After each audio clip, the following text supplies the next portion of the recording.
I love digging up all of these, right? Because I would just take photos and then send it to my friends and be like, do you remember giving this to me? It's so funny. I have this CD with two of the members of Super Junior on it.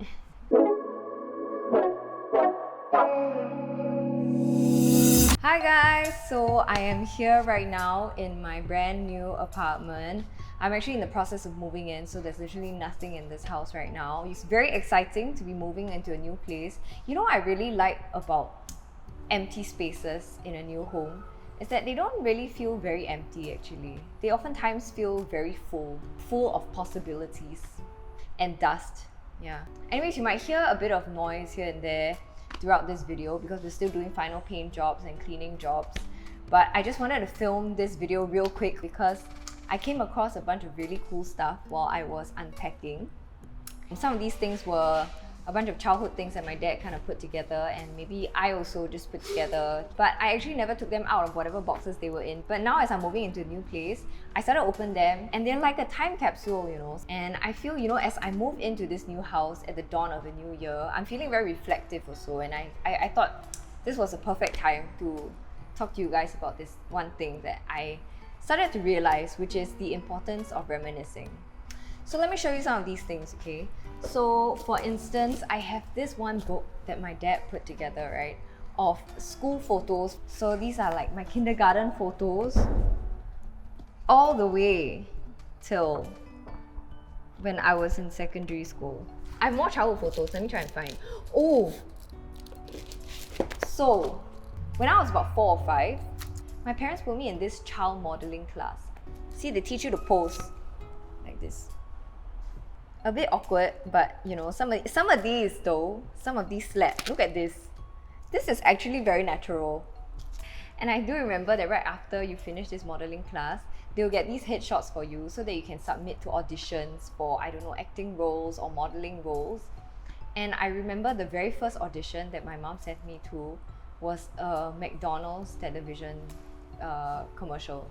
So I still remember the audition day. I went into this studio, right, and they asked me to hold the hand of this old Akong and say, "Akong, come."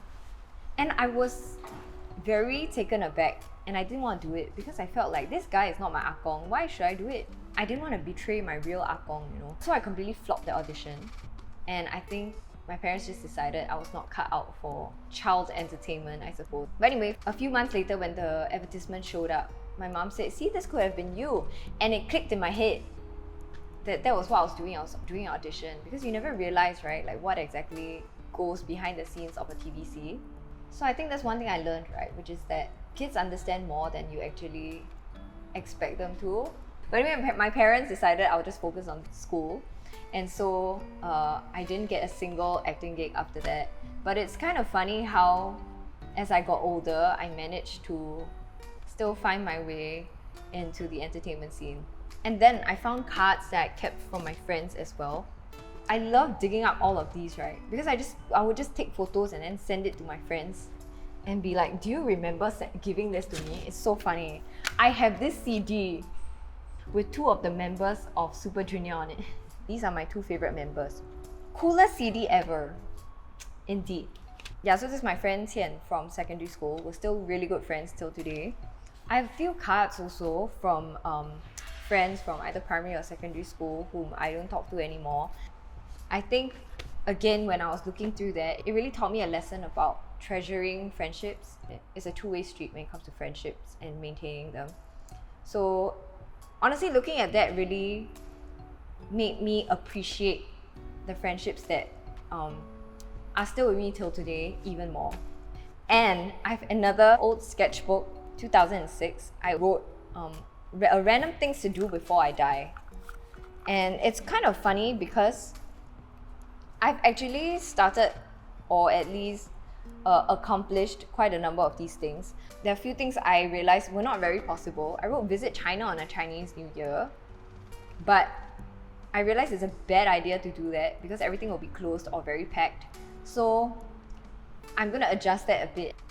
And then I wrote go to the moon. That's obviously something I haven't done before also, but Jeff Bezos, he might make flying to the moon a commercially viable option in, say, 20 years time. So maybe I'll actually be able to do this before I die. I was quite a thinker at 14. I actually wrote forgive as well. And I was just thinking back about this, right? And I realized, wow, forgiveness is actually quite an ongoing process. It's not something that you just say you do and then you're done. Because somewhere along the way, someone's going to do something that's going to make you find it hard to trust people again. You're going to find someone along the way who might hurt you. And it's an ongoing process, learning how to forgive a new person every day, or forgive someone who is maybe constantly imperfect. Marriage, you know what I mean? I would say actually one of the things that I would add to this list would be to maybe make a movie. I wrote cut an album and write a book here, but at this point in time I had not discovered my love for filmmaking yet. I fell in love with it only later on when I was in university, and I've always been a bit of a jack of all trades. You see, I like music, I also like writing, right? I like drawing, and I think filmmaking kind of just fell into that sweet spot of my creative bent. And yeah, that's one thing that I would have written down, and maybe I'll add a few more things also, because I wrote this at 14, right? And it's so interesting to learn how much of my dreams have stayed the same, but also how much some of my dreams have also evolved over time, and also how time has allowed me to even achieve some of these dreams. So that's really, really nice. I still want to go to the moon though. Hopefully I'll get to do that one day. And then I found this diary where I would just write stories, and I even wrote my own little short story in there, It was an illustrated short story. Let me show it to you. I even had chapters. I think I was probably 10 when I did this. And then, even more recently, I found my entire screenplay for Asian Billionaires, which is the web series that I made, right? Was it 2 years ago? 2 years ago, because now it's 2024, right? And again, it reminded me of so many good memories.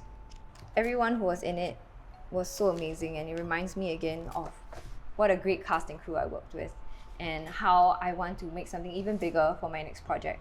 And I just gotta spend some time to make that happen.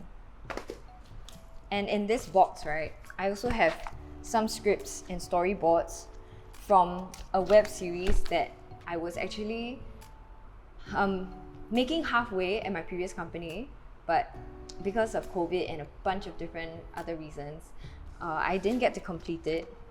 But I feel every artist would have gone through situations where they either lose an artwork or they start on a project and just cannot finish it, or even filmmakers who make pilots of shows that never ever get sold anywhere. And I think initially when this project didn't go through, I was very upset about it. But now I look back and I'm kind of glad that that happened, because if it had gone ahead, then I might not even have left my job.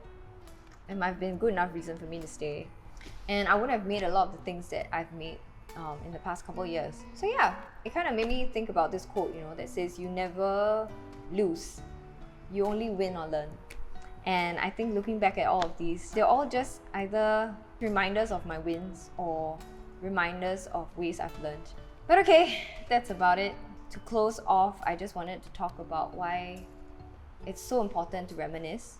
I think partially why I never opened a lot of these boxes is because I was maybe afraid of reminding myself of the past. For many of us, I'm guilty of this too. I feel like we don't like to look back on our past because we don't want to be reminded of something unpleasant. Like, we're afraid of being reminded of something unpleasant. So yeah, while I actually mustered the courage to open up a lot of all these old things, I feel like the more I really poured into my past, and maybe at times felt a little bit of a tinge of sadness or grief over a project that didn't work out, a friendship that didn't work out, or even a random child acting audition that didn't work out.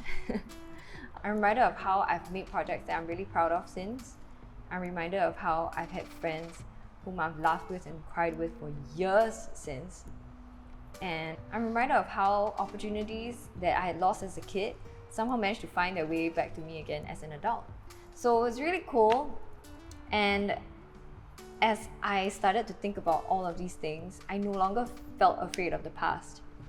And I really used to. Because definitely we all have those 2 a.m. thoughts, where we're reminded of something stupid that we did 3 years ago. But I think looking at those stupid things that I did in the past, in the same vein as all the things that I should be proud of that I had done in the past, right? When I look at all of that as a whole, the past no longer seems so scary. We don't have to be defined by the bad things in our past the same way we don't have to be defined by the good things in our past, because as much as I had some good things here to look at, I know that life is ahead of me, not behind me, right? And instead, it's actually really beautiful to be able to use the past as a learning lesson to move forward. And I think it's something that I'm going to take with me as I pack these up and stow them away again. So on that note, I'm going to end this video, and I want to urge you guys to also take the time to really look back deeply on your past memories.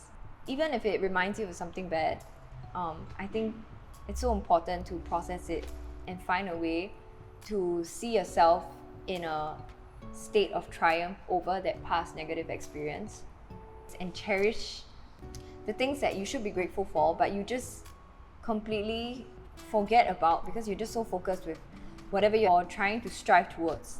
So thank you guys so much for the support for my channel and my videos and things that I've made in the last few years. I really appreciate it. I hope you guys enjoyed this video. Do hit the like and subscribe button if you'd like to see more.